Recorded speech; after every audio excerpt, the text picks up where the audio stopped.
Hello friends, I am Aprati. Welcome back to our channel plants space. अभी तक हम आपसे शेयर कर रहे थे सीड से ग्रो किए हुए प्लांट, कटिंग से ग्रो किए हुए प्लांट, नर्सरी से लाए हुए प्लांट या गिफ्ट में मिले हुए प्लांट। लेकिन आज हम शेयर करेंगे अपने आप ग्रो हुआ एक पौधा जो कि गुलाब के जो पौधे के साथ अपने आप ग्रो हो गया है। तो ये या तो गोबर की खाद के साथ इसका कोई सीड आ गया होगा तो ये अपने आप ग्रो हो गया होगा, या कोई पक्षी कहीं से इसका बीज ले आया होगा तो उसमें ये अपने आप ग्रो हो गया। तो ये है जो आपने डिल लीव्स सुनी होंगी, जिसको दिल लीव्स भी कहते हैं, डिल लीव्स भी कहते हैं और हिंदी में कहते हैं सोया।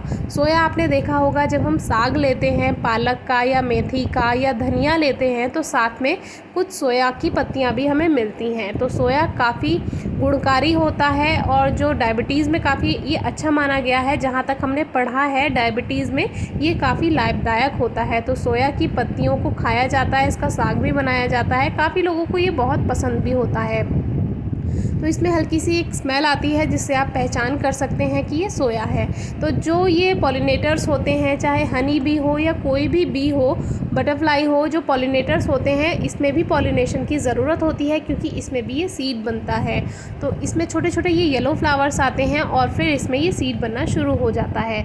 इसका जो पौधा है बिल्कुल शुरू में तो धनिया के जैसा लगता है, कुछ कुछ जो बारीक वाला धनिया होता है और कुछ कुछ ये सौंफ के पौधे की तरह भी लगता है।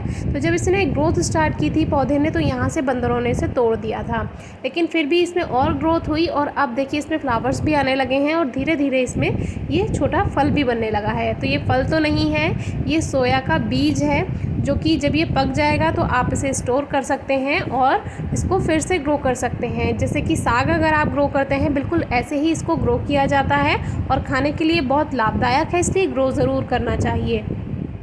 तो हमने सोचा इस पर ये कुछ सीड्स आने देते हैं और फिर इसको सीज़न में हम ग्रो करेंगे। तो ये बिल्कुल सौंफ के पौधे की तरह है, जो फेनल्स होती हैं बिल्कुल उसकी ही तरह है, उसी की तरह ही इसमें फूल आते हैं। शुरू में देखने में आपको यही लगेगा कि ये सौंफ का ही पौधा है और इस पर सौंफ बन रही है, लेकिन जब आप इसकी जो स्मेल होती है वो अलग होती है सौंफ से। सौंफ में एक मीठी सी स्मेल होती है, इसमें थोड़ी सी डिफरेंट स्मेल होती है। तो आप इसको बहुत आसानी से पहचान सकते हैं। आप ग्रो कैसे करना है, अगर आपके पास इसके सीड्स हैं या आप मार्केट से ले सकते हैं या आप ऑनलाइन ले सकते हैं तो इसकी सीड्स आपको आसानी से मिल जाएंगे। तो जैसे आप मेथी या पालक ग्रो करते हैं, थोड़ी सी भुरभुरी मिट्टी बनानी है, यानी कि आप सैंडी सॉइल अगर आपके पास है तो उसमें गोबर की खाद मिला लीजिए। ज़्यादा सैंडी भी सही नहीं होती है, उसमें थोड़ी कठोर मिट्टी भी ज़रूर मिली होनी चाहिए। तो मिट्टी आप बना लीजिए, जैसे कि 60% आप सैंडी सॉइल ले लीजिए या कठोर मिट्टी है उसमें थोड़ा सा 1-2 मुट्ठी रेत मिला लीजिए और उसमें 40% उसमें गोबर की खाद या वर्मी कंपोस्ट मिलाइए। तो ये सॉइल मिक्सचर बेस्ट होता है इसको ग्रो करने के लिए, किसी भी सीड को ग्रो करने के लिए। तो गुलाब का पौधा आप देख रहे हैं, इसके चक्कर में हम ज़्यादा ध्यान नहीं दे पा रहे हैं गुलाब के पौधे पे, क्योंकि हमें इस पर सीड्स बनाने हैं और देखते हैं कितने हेल्दी सीड इसमें बन जाते हैं। तो बहुत सारे सीड्स इसमें आ रहे हैं, कुछ नीचे झड़ भी चुके हैं ब्राउन होकर।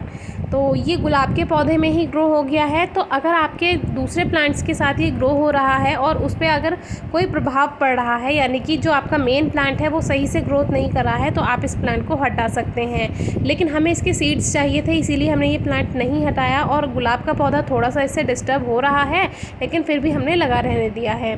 तो इस तरह से इसके सीड्स बन जाते हैं। इसको कलेक्ट कीजिए और 10 से 15 दिन खुली जगह पर रखिए। इसको धूप में नहीं सुखाना है। धूप में अगर आप कोई भी सीड सुखाएंगे तो उसका जो जर्मिनेशन पावर है वो ख़त्म हो जाता है, मॉइस्चर ख़त्म हो जाता है, फिर वो ग्रोथ नहीं करेंगे। जब आप उसको ग्रो करेंगे तो वो जर्मिनेट नहीं होंगे।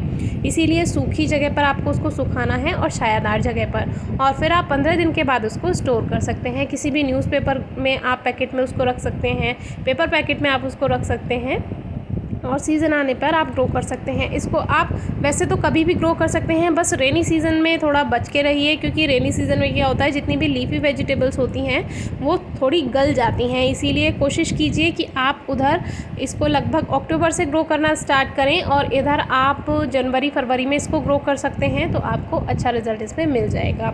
धूप की अच्छी ज़रूरत होती है, इसको रिक्वायरमेंट होती है सनलाइट की। तो आप जैसे दूसरे जितने भी साग होते हैं उनको देते हैं, ऐसे आप रख सकते हैं। इसको कम से कम 3 घंटे की धूप ज़रूर मिलनी चाहिए। पानी हल्का ही रखिए, क्योंकि इसका जो स्टेम होता है उसमें ऑलरेडी वाटर होता है, इसीलिए बहुत ज़्यादा पानी से गल जाएगा। हल्की ही नमी बना कर रखिए और कोई ख़ास ज़्यादा रिक्वायरमेंट नहीं है। फर्टिलाइज़र आप लिक्विड फॉर्म में दे सकते हैं और इसको आप गोबर की खाद ऊपर से स्प्रिंकल कर सकते हैं या वर्मी कंपोस्ट स्प्रिंकल कर सकते हैं हर 30 से 35 दिन में, तो आपको अच्छा रिजल्ट मिल जाएगा। और टाइम टू टाइम अगर आप उसका साग बना रहे हैं तो कट करते रहें, तो इसमें नीचे से और अच्छी ग्रोथ होती है। और 1-2 पौधे ज़रूर लगा रहने दें, उसमें सीड्स बनने दें, तो आपको नेक्स्ट जब आप ग्रो करने के लिए सीड्स चाहिए होंगे नेक्स्ट सीज़न में, तो आपको मिल जाएंगे। तो इस तरह के इसके सीड्स होते हैं और ये आपसे शेयर करना था। आप ऐसे ही सौंफ ग्रो कर सकते हैं, तो सौंफ को ग्रो करना भी आगे हम ज़रूर शेयर करेंगे। अगर हम ग्रो करते हैं घर पर जो सौंफ आती है उसी से ही आप सौंफ के पौधे भी ग्रो कर सकते हैं। वीडियो अच्छी लगी हो तो कमेंट बॉक्स में ज़रूर बताइए, कोई क्वेरी हो तो ज़रूर पूछिए।